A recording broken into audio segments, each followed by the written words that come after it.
Assalamualaikum warahmatullahi wabarakatuh. Perkenalkan saya Itra dengan NIM 19931411009 dari kelas manajemen B 2019 Fakultas Ekonomi dan Bisnis Universitas Negeri Makassar. Kali ini saya akan menjelaskan sifat analisis regresi. Pertama-tama kita harus mengetahui asal mula istilah regresi. Istilah regresi diperkenalkan oleh seorang yang bernama Francis Galton yang menjelaskan ada suatu kecenderungan rata-rata anak dari orang tua dengan tinggi tertentu bergerak menuju nilai rata-rata di seluruh populasi. Hukum regresi yang universal dari Galton telah dibuktikan oleh kawannya yang bernama Carl Pearson dengan mengumpulkan lebih dari 1000 catatan mengenai tinggi dari para anggota kelompok keluarga. Nah, menurut istilah Galton, regresi menjadi biasa-biasa saja.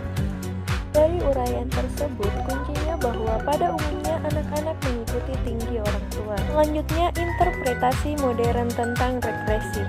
Sebutkan bahwa analisis regresi berkenaan dengan studi ketergantungan dari satu variabel yang disebut variabel tidak bebas pada satu atau lebih variabel, yaitu variabel yang menerangkan dengan tujuan untuk memperkirakan dan atau meramalkan nilai rata-rata dari variabel tidak bebas apabila nilai variabel yang menerangkan sudah diketahui.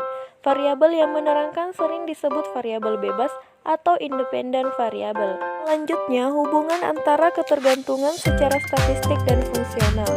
Tergantungan statistik yaitu hubungan antara variabel secara berkenaan dengan variabel yang acak atau variabel yang stokastik.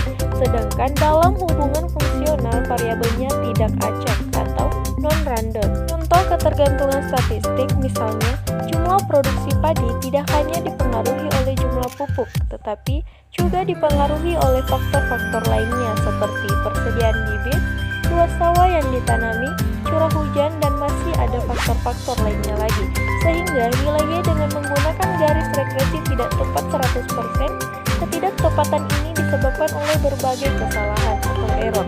Penyebabnya yang pertama, kesalahan dalam mengukur variabel, yang kedua, kesalahan karena tidak semua variabel yang mempengaruhi Y, ketiga, kesalahan karena fungsi yang tidak cocok, yang keempat, kesalahan asumsi-asumsi. Di dalam ekonometri, yang digunakan adalah hubungan statistik, yaitu hubungan yang diperkirakan adanya berbagai kesalahan, minimal kesalahan dalam pengukuran variabel. Karena itu, fungsi bentuknya bukan Y sama dengan A tambah BX, tetapi Y sama dengan A, BX tambah E, di mana E adalah kesalahan pengganggu. Selanjutnya yaitu sifat-sifat regresi. Pertama, sifat regresi bukan hubungan sebab akibat. Hubungan bukan merupakan hubungan sebab akibat dan bukan hubungan yang tepat. Artinya jika nilai X diketahui cukup, maka nilai Y tidak harus hanya itu, tetapi kita katakan rata-rata Y akan mencapai cukup.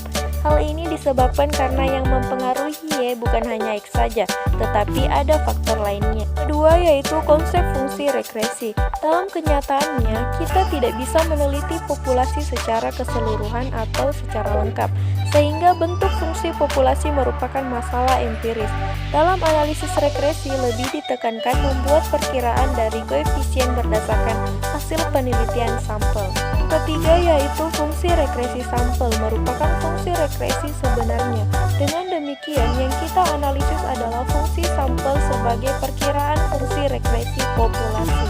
Fungsi regresi inilah yang sering digunakan untuk meramalkan Y jika variabel bebas X diketahui. Selanjutnya yaitu linearitas yang terdiri atas linearitas dalam variabel dan linearitas dalam parameter. Pertama yaitu linearitas dalam variabel. Suatu fungsi y f(x) dikatakan lancar jika x merupakan pangkat 1. Contoh, e dalam kurung y per xi sama dengan a tambah b dikali xi, di mana a sebenarnya merupakan nilai e jika xi sama dengan 0, dan a dan b disebut koefisien sebenarnya atau parameter persamaan tersebut.